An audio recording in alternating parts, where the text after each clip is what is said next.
La pintura románica y gótica en Florencia es importante remitirse inicialmente a dos de las grandes figuras de la historia del arte, que son Cimabue, de quien vemos ya aquí un crucifijo pintado sobre madera al temple, y que realizó más o menos entre 1268 y 1271, y de Giotto, que lo veremos más adelante. Cimabue Ceni di Pepo, o Giovanni di Pepo, nacido hacia el 1240 en Florencia, Italia, y fallecido también en Italia, Florencia, hacia el 1302, es un artista que va a marcar la transición del románico al gótico, que se va a desarrollar más con su alumno, su seguidor, que fue Giotto, otro de los grandes artistas de toda la historia del arte en general. Aquí ya vemos en este crucifijo algunos elementos interesantes en esa transición, que es el movimiento del cuerpo, la contorsión de la figura, algo del peso también de la carne, de las telas, que son, digamos, características esenciales de ese paso también de una filosofía y de una ideología católica teocéntrica basada en un paraíso, en un cielo supraterrenal, a una filosofía antropocéntrica que ubica a partir de la figura de San Francisco de Asís la divinidad en el plano terrenal. Dos obras de este autor, estas Madonas entronizadas, la primera con Niño y San Francisco, Santo Domingo y dos ángeles, la que tenemos al lado izquierdo, y otra Madonna entronizada rodeada de ángeles, temples sobre madera, donde se destaca también el uso del dorado, un dorado que se va a ir restringiendo precisamente en ese paso del románico al gótico, y que en cierta medida nos habla de esa humanización también, o de ese plano terrenal que va a ir ganando cada vez más peso. Aquí las figuras pues están ubicadas de tres cuartos, la figura principal especialmente la de la Virgen, igual de sus acompañantes. Todavía se mantiene el gran tamaño de la figura principal, que tiene que ver con las jerarquías de la religión, más que con una representación naturalista. Estas vírgenes pues son desproporcionadas en su tamaño en relación con las figuras que las acompañan. Más sin embargo vemos ya un tratamiento de los paños, de las telas, de los elementos característicos ornamentales, con ese peso, con esa fluidez que habla de lo terrenal, con esa circunstancia de la gravedad como elemento fundamental de este tipo de representaciones. Uno de los encargos, por no decir que el más importante de este momento en la historia, es la que tiene que ver con la construcción de la Basílica de San Francisco de Asís en Italia, uno de los santos más importantes de la historia, y que, digamos, se convierte en un sitio de peregrinaje para muchas de las personas de su momento. Aquí vemos la primera parte constructiva en la parte baja. Esta es la entrada a lo que es la basílica inferior, con su columnata y con sus diferentes estancias que permiten, digamos, la atención a los diferentes peregrinos, y con esta entrada en arcadas de medio punto muy propia del periodo románico.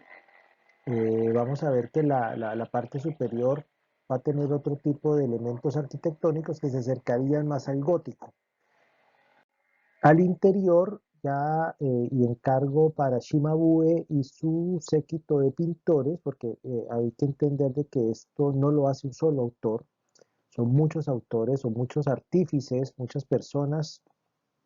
que prestan su mano y su talento a estas obras,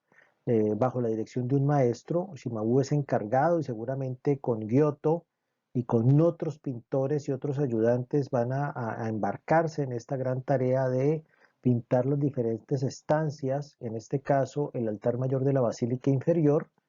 en esta vista general con este gran presbiterio, que es, digamos, el primer momento de construcción de la basílica. Acá vemos un detalle, esta Virgen en Majestad con Niño, cuatro ángeles y San Francisco, Debo anotar que por sus fechas de nacimiento y muerte, lo más probable es que Cimabue no haya conocido al santo, por lo menos en vivo y en directo. De pronto sí tuvo cercano a personas que sí lo conocieron, miembros de la iglesia precisamente o de la comunidad franciscana, y en ese sentido, digamos que lo que vemos aquí también es una representación que puede acercarse a lo natural, pero lo más probable es que no sea exactamente una representación directa de San Francisco. Y vemos pues también esta Virgen que incluso sobresale del plano del marco que genera la arquitectura y que pues nos marca la importancia en este caso en su escala, aunque ya más proporcionada con los elementos, con los personajes que la están rodeando. Y aquí vemos dos ejemplos de dos autores que participaron en todo el proyecto pictórico, también de esta escuela florentina o de esta escuela toscana de pintura. Por un lado, este San Martín que deja la vida militar y renuncia al ejército de Simone Martini, y por el otro lado una Madonna dei Tramonti, también conocida, muy reconocida de Pietro Lorenzetti, otro de los grandes autores del momento y que seguramente estuvieron a las órdenes y siguiendo las instrucciones del maestro Cimabue. Esta es la basílica superior, esta es la fachada, aquí vemos de todos modos los arcos de medio punto propios del románico en la primera planta del edificio, pero en los cuerpos superiores ya destaca el rosetón como un elemento importante de lo que va a ser la arquitectura gótica. Ese es el elemento de pronto que nos marcaría el paso del gótico. En la planta baja vemos que esta entrada tiene una doble arcada con arcos trilobulares que ya hemos visto que tienen que ver con la influencia árabe en Europa. Y este es el interior de la Basílica Superior. Esta es una vista desde casi el centro de la basílica hacia el ábside. Es una vista que destaca en términos de su cromatismo, especialmente la intensidad de los azules, que es uno de los elementos característicos de la pintura de Giotto. Aparentemente esta estaría más dirigida por Giotto a la muerte de Cimabue. Al fondo, pues en el ábside destacarían los grandes ventanales, en este caso sí posiblemente más cercanos a la arquitectura gótica, igual que las pilastras y las diferentes arcadas que componen este bóveda de cañón con estas nervaduras características también del gótico. Y hacia el otro lado vemos pues también la amplitud de la iglesia. Esta es una vista hacia el lado de la entrada principal, destacando nuevamente pues estos elementos cromáticos alrededor, obviamente todo el programa pictórico, las diferentes escenas que tienen que ver tanto con el Antiguo Testamento como con el Nuevo Testamento como con la vida de San Francisco. Destaca también el ábside y el coro de la Basílica Superior, este coro compuesto por 102 sillas, perdón, obra del escultor Domenico Sanseverino y sus ayudantes, ya del periodo renacentista, ubicadas más o menos entre 1491 y 1501. Si ven, las sillas están adosadas al ábside, incluso cubren parte de los murales, murales pues que ya presentan con el paso de los siglos cierto deterioro. De esos murales destaca esta crucifixión de Cimabue, que como se ve tiene elementos de color negro propias, no de la pintura en sí, de cómo aplicó el color el maestro Cimabue en su momento, sino de la oxidación del color. Muy posible el uso del blanco de plomo como elemento base para la imprimatura y para los yesos y para la misma pintura. Es muy posible que sea una degradación y eso ha transformado el color en estos tonos oscuros, lo que nos da como un efecto de negativo, ¿sí? A partir de la oxidación del pigmento, ¿sí? Y bueno, algunos vestigios de los tonos azules y algunos otros colores que mínimamente se pueden revisar, se pueden ver, por ejemplo, en la cruz y en el mismo cuerpo de Cristo hay unos tonos de rojo, y hacia los fondos lo que queda pues de esta pintura bastante deteriorada, este fresco muy deteriorado, los azules del fondo también se destacan. Giotto di Bondone va a ser el gran seguidor y el gran seguidor de Cimabue, gran artista del periodo entre el final del siglo XIII y el inicio del siglo XIV.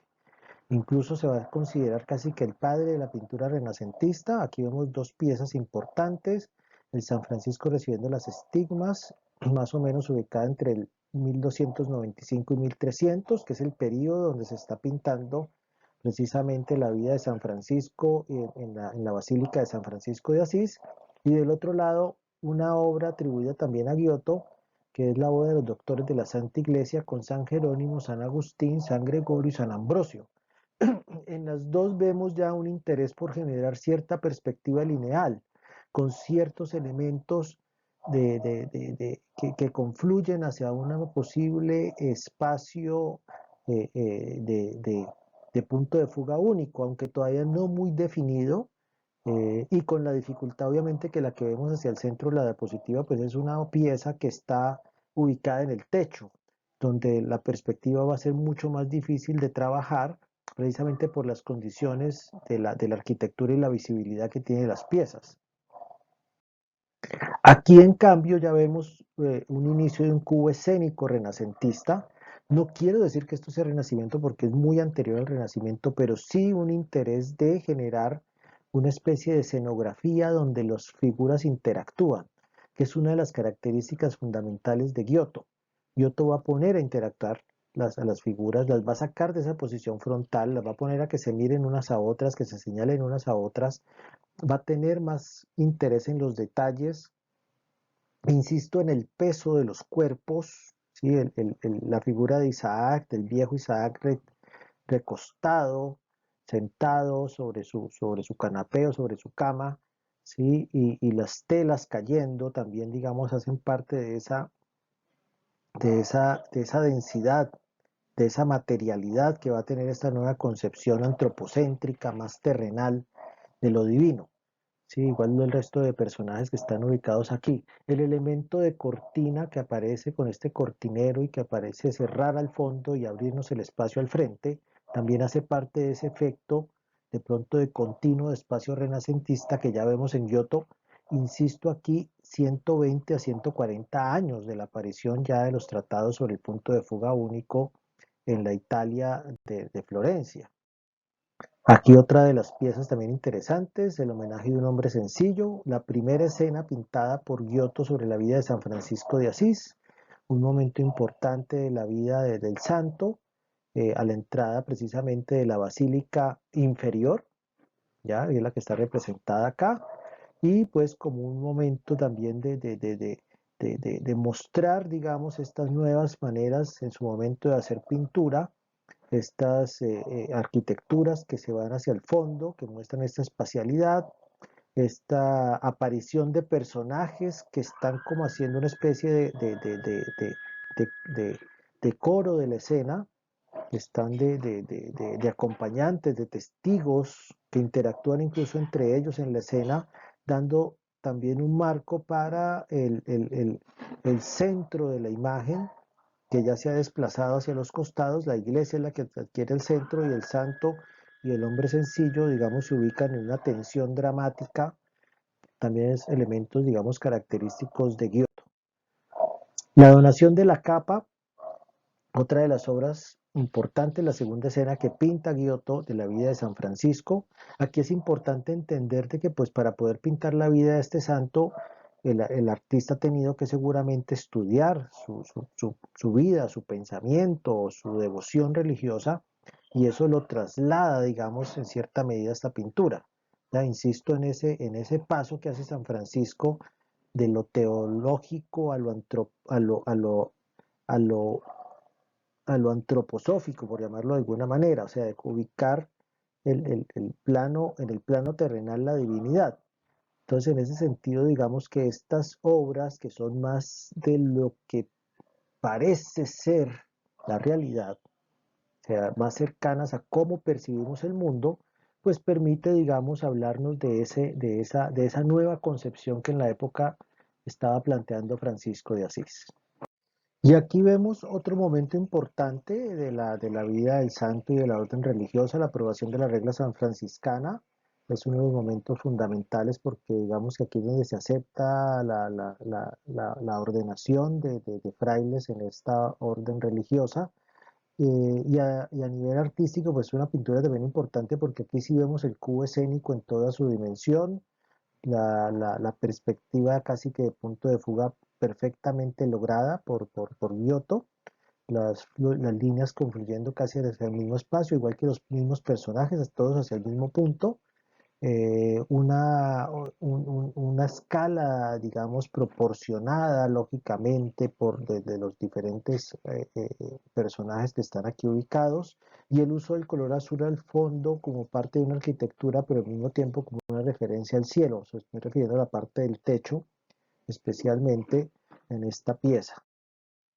Igual acá esta confirmación de las estigmas, insisto en que Francisco de Asís fue el primer santo de la Iglesia Católica estigmatizado, y entonces en ese sentido, pues estamos viendo un momento donde se comprueba que ha recibido del mismo Jesús esas estigmas. Igual acá una,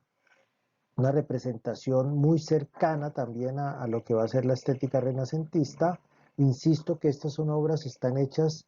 más de 120 años antes, más de 130 años antes de que aparezcan los tratados que van a hablar del punto de fuga único como el gran sistema de representación, o sea que se está antecediendo y está colocándose como el primero, y así que el gran pintor moderno, o de los primeros, el primer pintor moderno de la historia. Y dos momentos también importantes, uno, el San Francisco predicándole a las aves, lo vemos al lado izquierdo, y más al centro de la diapositiva, la muerte de San Francisco, una obra atribuida a Giotto que, digamos, puede generar cierta duda por la paleta, o sea, por el tipo de colores que está utilizando. No hay tanto azul, por lo menos si lo comparamos con la que justo tenemos al lado, donde el azul abunda. Y dos, por también el tratamiento de algunos detalles, como las telas de los personajes, las proporciones. Si ven, hay unos un poco más grandes, unos más pequeños, aparentemente hay una especie de juego con la proporción que nos podría hacer dudar que esta obra sea de Giotto exactamente.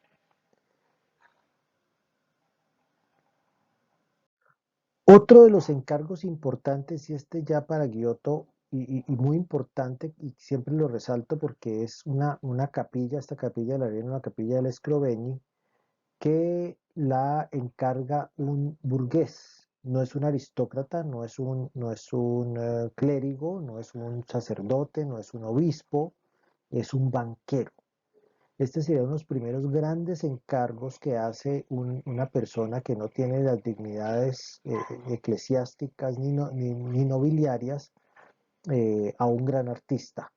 Y esta capilla del Scrovegni, pues, como lo vamos a ver, se convierte en un hito de la historia mundial porque además, pues, es una de las obras cumbres de Giotto, que si mal no estoy, no solamente participa en la ejecución de las pinturas, sino que también creo que ejecuta el diseño de la arquitectura en general. Una arquitectura que ya también preludia al Renacimiento, si bien mantiene todavía los elementos constructivos del románico,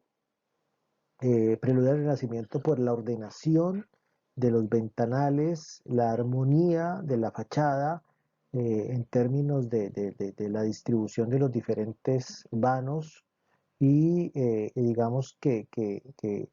juega, digamos, con una especie de simetría arquitectónica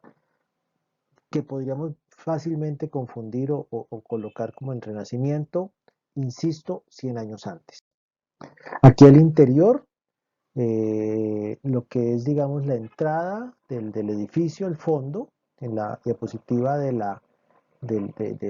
perdón, en la imagen de la izquierda, de nuestra izquierda en la diapositiva. Aquí nuevamente se destaca el uso del color azul como un color primordial. Recuerdo que el azul pues obviamente hace referencia al cielo. El azul es, digamos, el que reemplaza al oro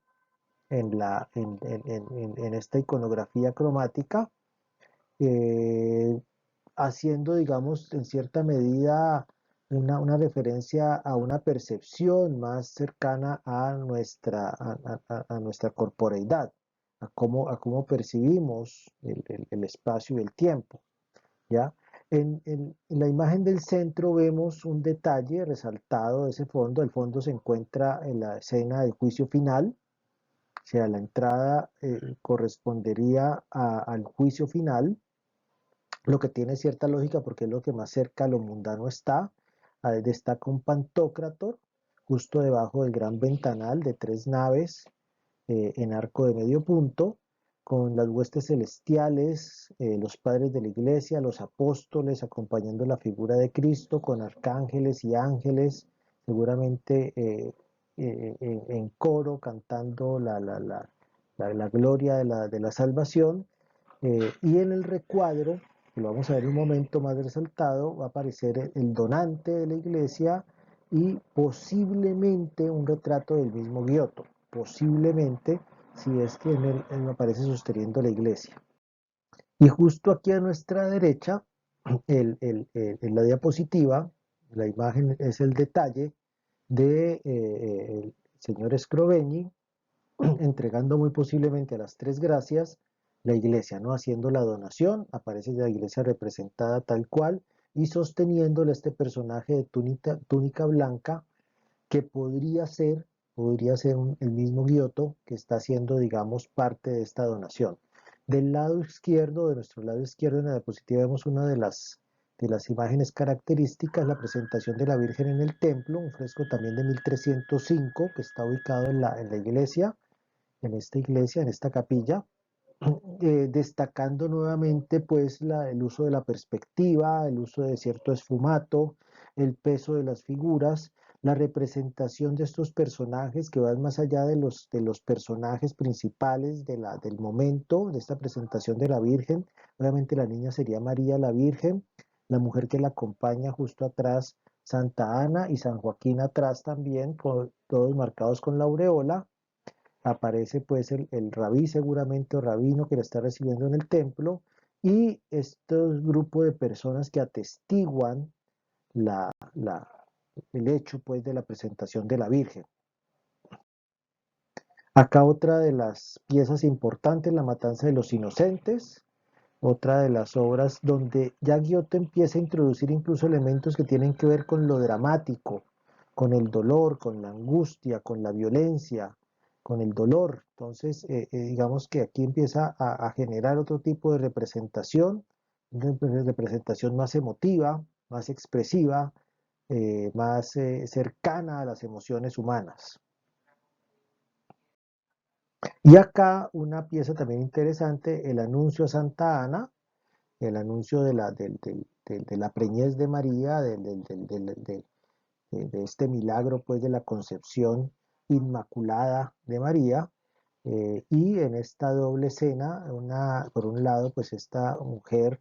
en la parte externa, con un uso muy posiblemente, con una herramienta para hilar y para tejer, o para bordar, y al interior esta representación de Santa Ana recibiendo el anuncio del arcángel de esta gran noticia. Y también esta lamentación, insisto en estos elementos dramáticos, en esta interacción de los personajes, en cómo, digamos, Giotto construye una escena, una historia que tiene que ver con lo humano, si bien es una historia divina, ¿sí? Es una historia de la divinidad. Obviamente los santos, las personas dignas de una altura eclesiástica, todos con aureola, los mundanos sin aureola, ese sería el único elemento que destaca. Y destacaría aquí también los cortes en el fresco, cortes que seguramente se han acentuado con el paso de los siglos, que se ven sobre todo en la zona azul, pero que podríamos casi también determinar en cada uno de los personajes, que parecen como recortados cada uno, y es porque el fresco se trabaja por lo que se conoce como jornadas. O sea, cada uno corresponde a un momento de preparación del muro y de aplicación del pigmento sobre el muro. O sea que eso es parte del proceso del fresco. Casi que podríamos contar cuántas jornadas se tomaron para poder pintar este fresco o cuántos momentos de la pintura tuvieron que hacer. Yo alguna vez lo conté y me dio más de 30. ¿Sí? Entonces digamos que hacer un fresco como este ha tomado por lo menos un mes y hay que entender que toda la capilla ha tenido que tomar muchísimos años. Esto no hecho solo por el artista, sino el artista con sus ayudantes, con sus oficiales, con una cantidad de personas que estaban a su servicio para poder él ya después dedicarse a su labor de pintor. Y aquí dos ejemplos de las obras de Giotto, muy características también, si se ve pues muy cercanas también a los crucifijos que pintaba Cimabue, su maestro, pero obviamente con las alteraciones o variaciones estilísticas propias del gótico, ya con estos elementos ornamentados, sobre todo en los extremos del que tenemos a nuestro lado izquierdo, el de la capilla de Padua, la capilla del Scrovegni en Padua, con estos elementos ornamentales mucho más curvos, mucho más resaltados con el color oro y también las figuras contorsionadas, estos elementos también dramatizados o dramáticos de los gestos de los personajes. Y en la de Santa María Novella, una de las principales iglesias de Florencia, este crucifijo también entre el mismo esquema, ya un poco más geometrizado en su contorno y también con el elemento del Cristo también contorsionado, sangrante, parte pues de esta nueva concepción de la divinidad mucho más humanizada, mucho más cercana a la percepción de todos y de lo cotidiano en general.